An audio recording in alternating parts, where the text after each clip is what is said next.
Krasny Liman, salah satu wilayah penting Ukraina, kini memanas.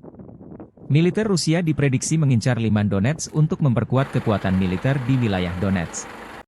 Militer Rusia 29 Februari 2024 merilis rekaman kelompok penyerang penerbangan Angkatan Darat Rusia memusnahkan satu benteng dan tenaga musuh di arah Krasny Liman.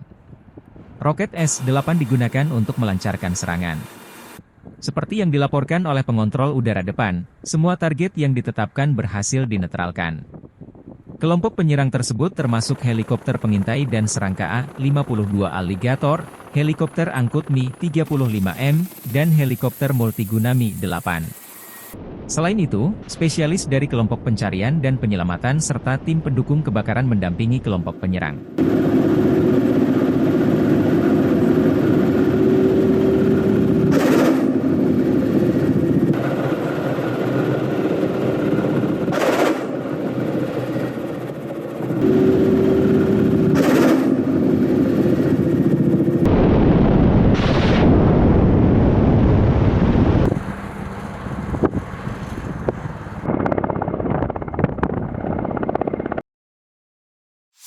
Terpisah.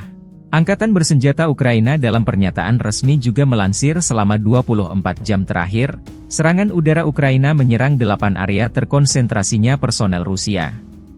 Satuan pasukan misil merusak 1 titik kendali, 2 area konsentrasi personel, persenjataan dan perlengkapan militer, 4 sarana artileri, 1 sarana pertahanan anti-pesawat, 1 stasiun IU dan 1 sasaran musuh penting lainnya.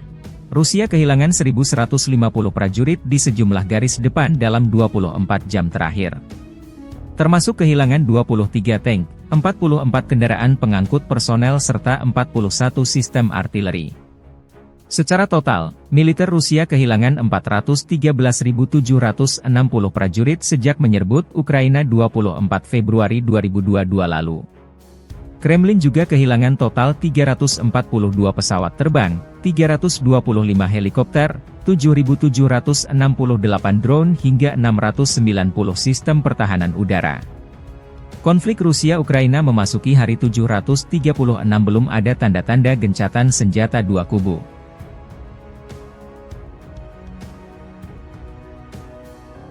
Download Tribun X sekarang, menghadirkan lokal menjadi Indonesia.